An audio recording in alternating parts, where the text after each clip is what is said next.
The history of how 0x API have been growing in the past 2.5 years, since the last time when we had the first 0xpo in 2020 February. And I will talk about some numbers related to 0x and more generally about DEX space. So switching gear a little bit here. Next. So since the 0x API launched at 0xpo in 2020, we have been seeing the total volume growing to 115 billion. And we have seen almost 50 million trades happening through 0x API across all kinds of applications. And there's 5.3 million unique wallet addresses have been trading through 0x API. One caveat here is that when we talk about users in Web3 context, we're talking about trading wallets. There is no good way for now to really, de-anonymize or clustering different wallet address towards one user. So we will be careful about the words we're using here as calling them wallets. So it's been a quite wild and adventurous ride in the past 2.5 years. We've seen the market crashing in 2021 in May, where we actually accidentally hitting over 8 billion in 1 month. And it's been a quite, exciting bull run in the past 1.5 year, ending around the beginning of 2022, where we actually also seeing 0x API hitting over 10 billion trading volume in the last 3 months in 2021. And I attached the charts there. It seems like the trading volume being pretty much in sync with the market, where the ETH price being trending up and with the 0x API volume being trending up. Actually, starting from 2021 in March, 0x API started the implementation of multi-chain strategy, where when we actually first launched the 0x API on BSC, Binance Smart Chain, and soon after we launched the 0x API on Polygon, and the volume started to taking off as well, which seems to be the second largest chain nowadays, next to Ethereum. And that, although the market is down, that's not the whole story. We are looking at this chart where we're looking at the liquidity sources that's being plugged in 0x API. Our team, specifically the liquidity integration team, has been working really hard to identify new liquidity source across different chains where there are new AMM DEXs, and if they have good liquidity, if there's good amount use of them, we will try to plug them into 0x API. A brief, elaboration here is that 0x API as a DEX aggregator, when a user comes in to the application, when they're trying to make a trade, what we do is actually in the back end, we're trying to check up all the on-chain liquidity sources and see what would be the best price we can fetch across different pool. Potentially, there's also a strategy of how to sample the trade sides across different liquidity pool and how we can route them through, maybe even through multiple hops between the assets as a bridge. Besides that, we also plug into private liquidity from market makers who are professional market makers through the TradFi, who are now being onboarded through 0x API and many other DEX aggregators into the DEX trading world. So here, the number of liquidity source being plugged is quite important because that's definitely going to help us to have a more competitive pricing across all the API sources. So next one is the number of integrators that's being using 0x API. The number is quite amazing. It's like 537, either onboarded by us or not. So our team work with many other applications, as Will mentioned, like swap products like Coinbase Wallet, MetaMask Wallet, or even meta aggregator like CowSwap, and also portfolio management. Those are known partners that we're working with and hoping to provide the best prices, including RFQ liquidity as well. But because 0x API and smart contracts is a open source GIL anyone can plug into, they can call our smart contracts, they can use the 0x API without letting us know. This data is what I checked from the database, where there's 537 different affiliated addresses that being using 0x API and attaching themselves to the data set.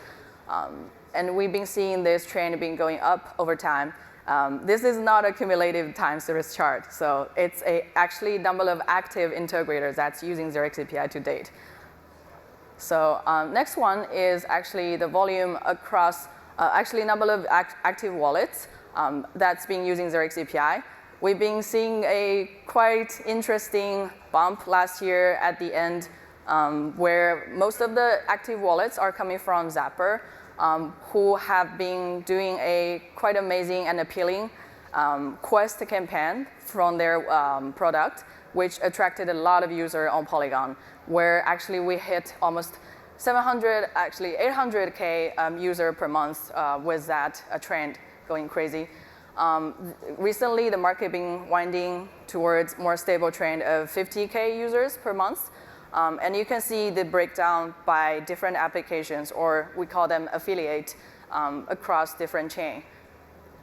Next one is the liquidity that is private from our professional market makers. I want to maybe share a little bit more context about this.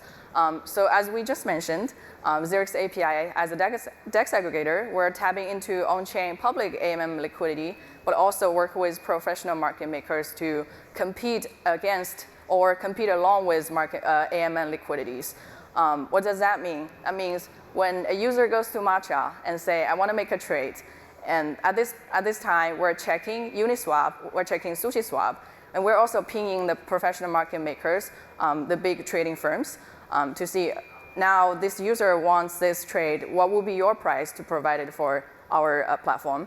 And they will give us a quote. That system is called RFQ, or quote for request for quote system. We have multiple market makers right now competing for Ethereum and Polygon.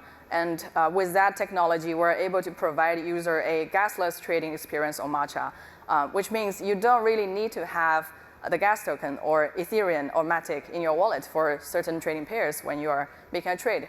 That will actually remove a lot of friction for new users to get onboarded as well. And we're seeing the market makers who are working with us getting more and more competitive, getting more and more familiar and sophisticated about their performance for quoting the price on our system. This is showing the breakdown of liquidity source on 0x API, where you see the RFQ liquidity percentage has been going up. And now it's taking around almost 30%, 25%-ish across all the 0x API liquidity or trading volume. The trading volume is a very straightforward or the most direct reflection of how competitive the pricing is. So we're definitely seeing there are the whole space is providing a more competitive pricing with their onboarding. So next thing I want to share is the slippage protection feature that we are providing through 0x API. I believe a lot of maybe a lot of people who have made a trade on DEX would know that when you are making a trade, there is this hidden feature, or I say maybe on the right upper corner, you will expand the view and it will say how much slippage threshold you want to set for. Most of the wallet or the DEX website, they will preset a default of 0.5% or even 3%. A lot of people actually are not aware of this. And what does that mean? It means when you are seeing a quote from the website, Uniswap or Matcha, the number that you are getting or the amount of token you are getting is a quoted price. And it may not necessarily be exactly the same what you're getting later in your wallet. The difference between this, or the difference between quoted price and settled price, we would call them slippage, and which could be a pretty familiar context from, I guess, traditional trading context as well. While not many people notice, actually, whenever you're trading and accessing the public AMM liquidity, nowadays with MEV bots or like the upcharging bot with privileged knowledge through the public pending transaction pool, you are likely becoming a target of suffering from a larger slippage because they might take advantage of this information and insert a transaction before you or after you, or maybe both, which is, we call them sandwiching you. So our team is dedicated into researching on this topic and trying to provide any solution that we can plug into the 0x API to help users to have a more, secure or like healthier experience of actually making DEX trading.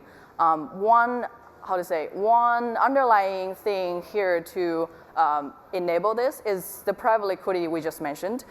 So whenever you are getting an order from professional market makers, the order is signed already, meaning there's no bot can take it from you, and the amount is signed already. So it's technically zero slippage for RFQ orders. And since our system is comparing across AMM and RFQ orders, we can actually potentially add a more precise prediction or estimate on what will be the slippage going to happen on this AMM order, and potentially making the comparison a more fair or fairer comparison towards the RFQ orders. So we launched this feature in June this year, and you can clearly see here there's this huge difference between the orders that enable slippage protection versus the orders that's not enabled with slippage protection. The slippage happens on the orders that's enabled is pretty much half of what's not enabled. You're actually having a much less negative slippage when they're enabled with this feature. Zooming out a little bit, when we're looking at the whole DEX trading space, we have come a long way. The DEX space started with order book model in 2018-ish, and there was, I remember I saw a ancient metrics dashboards from our team in 2018, and the target is to have 1,000 users per month. That was pretty crazy. And then this is a chart where I pulled for across different chain the cumulative wallet addresses that's being trading across different DEXs. We're seeing Ethereum now hitting over 6 million users that's ever used DEXs. And then the next one is Polygon, which is around 5 million. And then the next largest ecosystem is Solana, where they have around almost 3 million wallets being trading on DEXs. This growth is pretty steep and pretty amazing to see. This is another chart that I usually use for referencing a difference of comparison of the user network of DEXs. So this is a network of addresses that's being using DEXs in 2019, and this is the full year of data of all the users that's been trading on DEXs in 2019. We've seen a few players here. Uniswap is still here, 0x and AirSwap is still here, but the nodes, which is the wallet, are pretty sparse. And this is 1 week of data in 2022 in August. And we're seeing this whole ecosystem and landscape being growing, and the structure are getting more and more sophisticated as well.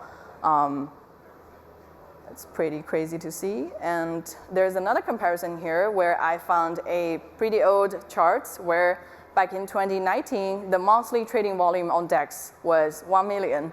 And nowadays, 2022, every month, the DEX trading volume on Ethereum only is 50 billion. While we've been doing quite a lot, there's actually another chart that I saw when I was checking back, which was measuring how many tokens can be traded on DEX back in 2019. There was a count of like 20 tokens and then 100 tokens, but we don't even show that metrics nowadays because every token can be traded across DEXs. There's no need for even token listing or whitelisting anymore. So while we're looking at these charts, if we're zooming out even more, there's a bigger pie that we can grow in this space. As we see this chart where we're comparing the aggregator volume versus DEX volume. So one thing to note is that since aggregator is actually aggregating all the liquidity across DEXs, theoretically, it always makes more sense to trade on aggregator because the price will always be equal or better than DEXs. But we're still seeing this adoption nowadays, although growing, but still only around 30%-ish. And so we're still having a long way to go to potentially educate more about how user can use it more wisely and towards their benefits. There's this another data that I collected from company data, that's a website, as a comparison to look at the largest centralized exchange and the largest decentralized exchange of the users or wallets across Coinbase and Uniswap, the number of wallets on Uniswap, although is around 5 million per month, actually per year, it's only 5% of all the centralized exchange users. Nowadays, we're seeing still all the DEX users or DeFi users, they're still getting onboarded mostly through centralized exchange, and we can definitely help to improve the experience there by throwing fiat on-ramp features or matcha and many other approaches. That's actually my review. Thank you, everyone.